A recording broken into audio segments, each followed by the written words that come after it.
Hi there and welcome. I'm Nicky Sutton. Thank you so much for joining me today. Sending you lots of love indeed. I hope you're doing really well.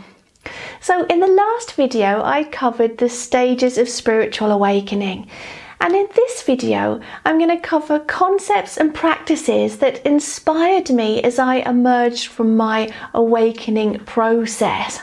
So we're always awakening to new things all the time and embodying new practices and concepts into our very being. But we can experience an acute awakening when we awaken for the first time to the spiritual nature of self and reality. And it's upon emerging from this acute phase of awakening that there are many concepts and ideas and pieces of wisdom that really inspire us moving forward and help to make us who we are and help us to discover our true self. So just quick, who am I? I've already introduced myself in the last 3 videos I did for Hay House, but I'm Nicky Sutton and I am a past life therapist, and I have 2 YouTube channels, one called Spiritual Awakening and another called Guided Meditations with Nicky Sutton. And I've written a book for Hay House and it's called Consciousness Rising, Guiding You Through Spiritual Awakening and Beyond.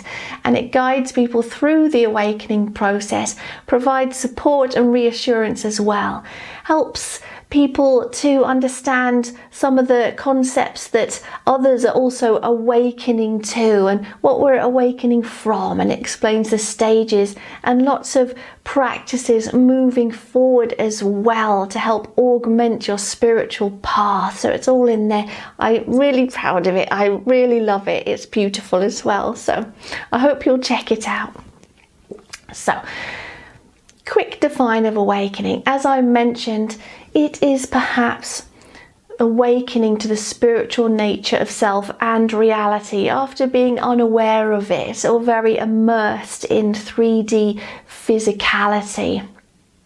So the topics then, just a few of them that had inspired me as I emerged from awakening, just a few of them because there were many, and there's lots and lots of topics on my YouTube channel, literally hundreds of topics that I've dived into in depth, some more basic general topics and then others that go really deep into the nature of reality and self, and lots of healing as well, healing different kinds of emotions and experiences and perceptions too. So there's lots of things that inspired me, and I'm sure there's lots of things that inspire you too. I ask you, I wonder what inspired you the most as you move through awakening, as well as those things that triggered your awakening in the beginning. Moving forward as well, what things really made you go wow and aha, and that amazing feeling of having a realization, perhaps realizations that confirmed things you'd always suspected all along, things that, you know, maybe you were in younger years or moving through your 20s perhaps or 30s, you suspected might be true, you know, things to do with psychic senses or your guides or how our reality works of a spiritual nature, things you suspected, and then you found out some wisdom or knowledge which was like, aha, yes, that's what I suspected all along. I know that happened to me quite a few times. So one thing that really inspired me was the concept of energy and vibration.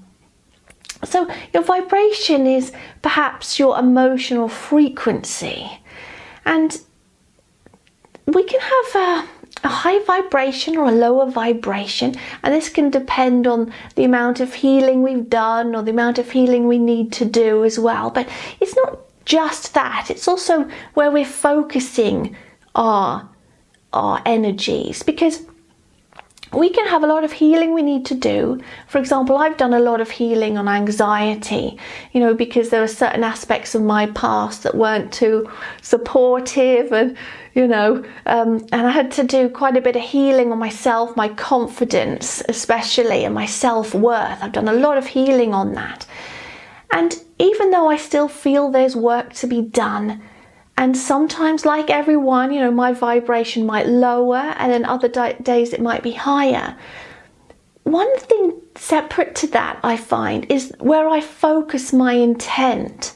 So where I perceive now the world and everything in it, in spite of its drawbacks and perhaps negativities, where I perceive the world and everything in it with love, that affects my vibration. So where I might still need healing, say on certain self-worth issues that might bring my vibration down, I focus my energies towards approaching every situation, every circumstance with love, and that in itself raises my vibration no matter what else I need to do to work on myself. So that's part of our ascension, you know, raising in vibration, raising into a higher dimension. And many say that the earth is moving into a higher frequency of existence, a new existence. And I know sometimes it doesn't feel like that, but sometimes civilization needs to sink a bit low before transformation happens, you know. But it's where we focus our intention and our energies that also affects our vibration greatly and our ascension, you know, to a higher stage of existence. So, you know, long before my awakening, you know, when I was a kid, I noticed something about certain people. If I met someone that I was destined to have a lot to do with in a good way, so if they were going to become a good friend of mine, when I first saw them, they would glow. And they would have this bright aura around them that I could see. I mean, it kind of was with my own eyes, but it was like superimposed onto what I was seeing, perhaps with my third eye. So it was superimposed onto reality, and they would have this magnificent golden glow. And I remember meeting my new best friend for the first time. I've had a few best friends throughout my life, and each of them would have this glow. And after a while I started to think, wow, you know, that's significant, because they again ended up a really good friend and a big part of my life, and they had that glow. And now I realise it was their vibrational frequency was a real match to mine. Because you might meet people and you know, some people you meet and you gel with, don't you? And then others you meet and it's, you know, you're friendly, everything's good, but it's a bit more laboured, let's say, and you just don't click as well. You know, that's natural. Some people click with many people. Others click with fewer people. But this is to do with their vibration, and not always to do with how much healing they need or how they're feeling, but also where they're pointing their intentions in life. Is it love and understanding and compassion based, or is it something more self-serving? And that's when we vibe with people or we don't vibe with people. And this is very much to do with frequency and vibration. But saying all that, it's always worth remembering that we are all one in this reality. The same energy runs through you, me, and everyone. We're all one in this reality. So even if you don't feel like you vibe with someone straight away or even ongoing, we are still one energy with them in this reality. So it's very useful to remember that. Okay. So other concepts that inspired me as I moved through my awakening and beyond was just simply love, compassion, and unity as a way of living. You see, if you approach any situation with love, compassion, and understanding, the situation completely changes. But also we must remember our boundaries as well, make sure we're not being walked all over or anything like that. Remember our boundaries and take action if we're in unpleasant circumstances. Being on the spiritual path doesn't mean we're a bunch of pushovers, does it? We have boundaries, but we approach situations with love and compassion. So here's an example, strange example. Before my awakening, so I was in marketing, and I'd had my first child, and I needed a part-time job really because I wanted to spend more time. So I applied for a marketing job in quite a small firm, and I got the job and I was working there. And it was owned by a husband and wife. And the wife, she never liked me. She really didn't like me. And she made it very clear she didn't like me. And I was like, okay. So even though this was before my awakening, I was pretty glad with how I approached the situation. So instead of being fearful, or instead of being grumpy back, or instead of just jacking it in and leaving, one time at the end of the working day, I sort of asked her if I could have a chat. And I said, I feel like you're not keen on me, right? And she explained, oh, well, it's not you. I was like, oh, okay. So I asked her what it was. And she explained that she didn't think the company could afford a marketing person, even though that it would bring benefits. They didn't have the budget for it, which was true. And I had no budget to work with. It was a bit difficult, really. But she explained that she was cross with her husband because she didn't want to take on a marketing person. And yet he did. And so it wasn't anything personal. So I was really glad I had that chat with her. And I explained to her that, I was just looking for a job and I have nothing against her. I think she's a good person. And, I just wanted to earn some money to pay the bills and feed my child, and contribute to family life and everything. So she understood that. So I had understanding of her through her explanation. I understood her position and that she was cross. And then I found out that she wasn't really cross at me personally. It was more her husband, bless him, and bless her as well. It was just more of it was an understanding that was required. So I approached the situation with compassion, even though I felt really negative vibes coming from her. And in return, because I approached it in that way, in a level-headed, kind way, she was kind to me and she was honest with me. And I did change roles quite soon after, but that, I could have taken other measures. I could have been more negative. I could have talked about her behind her back. I wouldn't have done, but that's always a measure that someone might take, or whatever negativity it might be. I might have become very upset and down in the dumps, but instead it required bravery and approaching it with compassion and understanding. So my point is, if we approach any situation with love, it can change the situation entirely. But also stick up for your boundaries, and if you're in an unpleasant situation, of course, remove yourself from that situation or seek help, whatever is necessary. So just saying about that, all right, rather than friction, we can approach things with love. Okay, so another concept that inspired me as I moved through awakening and beyond was, of course, meditation. So for me, I perform a couple of types of meditation, a concentrative meditation and mindfulness meditation. So a concentrative meditation might be focusing on an anchor, a focal point.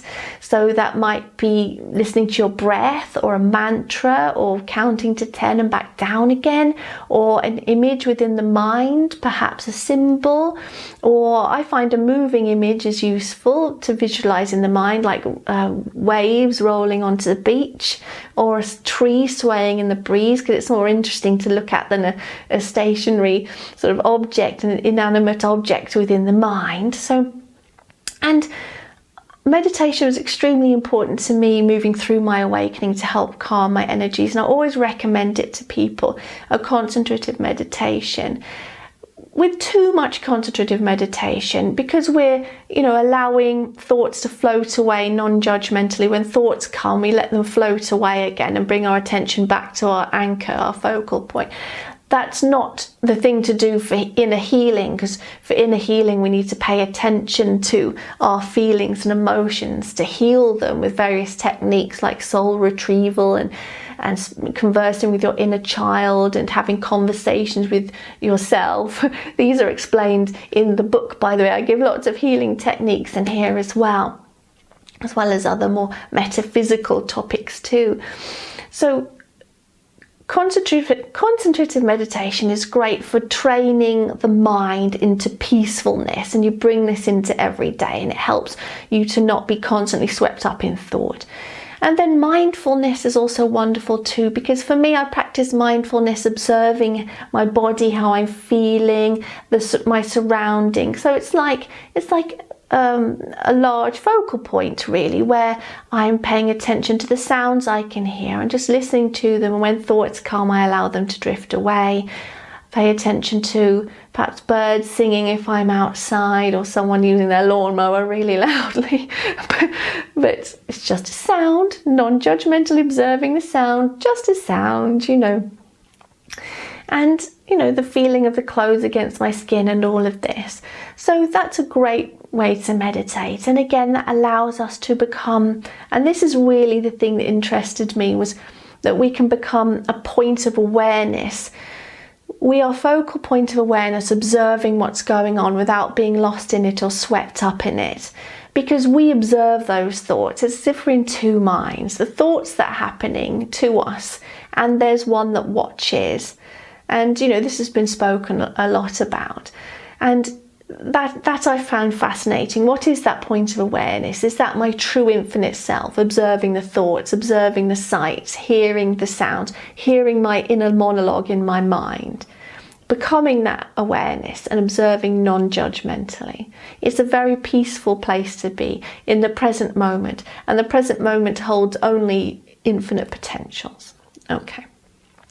So, next, on things that inspired me as I move through awakening and beyond, the many things, but I've just drawn some topics here out of a hat really, because there were so many things I found fascinating, was past life regression and hypnosis. So I trained in past life regression and hypnosis, and I provide sessions. And I think the thing that really fascinated me as well was the subconscious mind. And that's your bigger, deeper mind, which holds all your memories, emotions, your creativity. And, it supplies your emotions that come up very involuntarily day to day. You don't choose your emotions really, do you? They just come up. And a lot that needs healing is deep within your subconscious mind. So I learned how to guide people through hypnosis for healing, and soul retrieval and cord cutting, and past life regression too. There's been some wonderful sessions I've had. Obviously I can't recount people's personal experiences, but I've had ones where people have regressed to lifetimes on Earth, of course, across the world. Oftentimes, sometimes it's the Wild West in the US. That's quite fascinating. Often Victorian times as well, and it's just across the world. And then there's been existences in other dimensions on other planets where people have looked down and seen their own body, and they've been, they've had blue skin and very tall and perhaps thin, tall beings, hairless beings, or there's been existences where people have existed as pure energy or sound, or as a planet. They are a planet. A very timeless existence, or they are a light body where they don't need clothes or anything, and it's all a very non-physical reality and lives between lives. So that's been great fun, regressing people to all these different kinds of lifetimes. It's fun to do, and fascinating as well. And by the way, you can take a guided past life regression. There's lots of those. I believe that there's some on the Hay House app, and there's some on YouTube as well, where you can take guided past life regression and experience one for yourself. And there's some on my guided meditation channel as well. So, of course, another topic that I really enjoyed as I moved through my awakening and beyond was psychic development. Now, what really fascinates me, I've been thinking a lot about at the moment actually, is thought bullets or thought arrows. Okay, so here's an example, right? When you think of someone, you may not realize it, but oftentimes they're picking up on those thoughts. And the way they experience that is that they might think of you. You might pop into their mind. So I remember once, years ago, I started thinking about this former boyfriend I had, and I started thinking about him. I was like, why am I thinking about him now? I mean, I was single at the time, but he just kept popping into my head. I was like, why? And this sort of pleasant feeling of just niceness, kindness. And it happened again. He popped into my head. It was so involuntarily. There was no thought leading to it. I wasn't reminiscing. It was just bam, he was in my head. Why? So I decided to contact him. I mean, this really is years ago. This is in my 20s. And I decided to contact him, and he told me that he had recently actually been thinking about me and missing me. And I hadn't seen him in 5 years. So that illustrated to me that his thinking about me with emotion, so he was missing me and had pleasant feelings about me, caused him to pop into my mind. And this is how subtle psychic abilities are. And many people sort of expect to have some big signpost up saying that they're doing clairvoyance now or claircognizance now, or that there's something obvious and profound. And sometimes it is quite obvious, but only if you know what to look for. So that's a perfect example of me picking up psychically that person who was directing his energies and his thoughts in my direction. He wasn't consciously focusing on me and sending me thoughts or anything. He was simply thinking of me. And there he was, randomly after 5 years, popping into my head, which confused me greatly. So I decided to find out what was going on. That's how subtle it is. They're very subtle senses, and we develop our clairs, perhaps if you're interested in that on spiritual path, clairvoyance, claircognizance, clairsentience and clairaudience. And also in consciousness rising, I give examples of my own experiences as well as practice and techniques and guidance and things like that. I give examples of my own experiences where I started to experience clairaudience sort of spontaneously.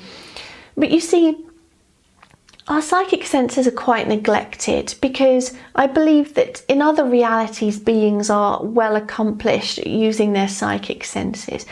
But here on earth, we're quite materially focused because, for many it's been a hard existence, especially historically as well. So we've had to work hard to survive.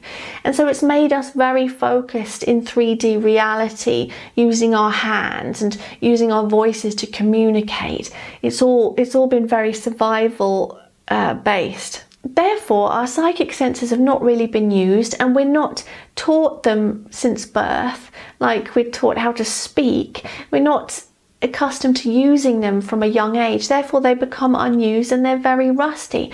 And yet oftentimes we'll have spontaneous occurrences of them, and then we see how subtle and easy they are and how they just happen. And you don't have to be a psychic medium or a psychic reader giving readings. You can use psychic abilities in your everyday life. And to me, this is very important because these are innate God-given senses, just like sight or touch. And yet they're so unused, and most people don't even believe they're real. So that's a shame. And I always hope to be able to help others become aware that they are there.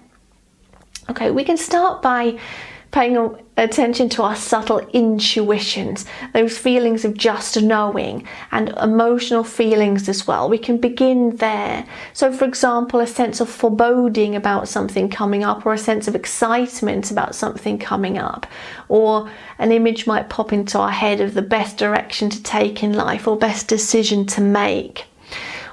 Many people ask me, how do they differentiate between their own, say, anxieties about stuff coming up and their intuition about stuff coming up? So I might feel anxious about going to a certain event, but is that my intuition saying, oh no, you'll be embarrassed in some way? Or is that my anxiety of just, social anxiety? So what I say to that, telling the difference between your own just feelings about something or your intuitions about something, is that if it happens long term, so if it always happens that I get anxious in social events, then there's a probability it will just be that, and I can work on it for healing. But if it's an unusual feeling, I don't usually feel that way, then it might be intuition, okay? All right then. So these have just been a few topics, just a very tiny drop in the ocean of topics that I found inspiring as I move through awakening and beyond. And I just hoped I could inspire you in some way today. I'm sure that you are continuing to dive deep into concepts yourself, practices, and really embodying them and weaving them into your life. It's very exciting. After you know, through awakening and beyond, we change so much, and it is exciting. It can be very tough times during awakening. We can sink low, and a lot about us and our sense of reality, our perceptions of self and our world, they break down, and we can feel scared, alone, anxious, confused, you name it. But take heart, take solace in the fact that you'll move through it and beyond, and it's an exciting path moving forward, because there's so much to learn and understand. There's so much personal development that you can perform, and healing, and so much potential and purpose. If you seek purpose, there will be one there for you. If you feel like you have a purpose but you can't find it yet, then it's likely you do have a purpose, because you have that intuitive feeling that you have a purpose that you haven't yet found. And oftentimes it'll appear at the right time. But I also, in the book, give tips on finding your purpose if you're looking for one. So, as I say, there's just a drop in the ocean. I mean, there's many more topics that I love, you know, like the energetic nature of reality and science to do with that, the fractal nature of reality, auras, Buddhism, Hinduism, spirit guides, higher self, brainwaves, reincarnation, it just goes on and on. There's so many topics, karma as well. But so there's lots in here. So thank you so much for listening. It's been an absolute pleasure to make these 4 videos for you, and this has been the 4th one and the last one. Thank you so much for listening. I'm sending you lots of love and all the best.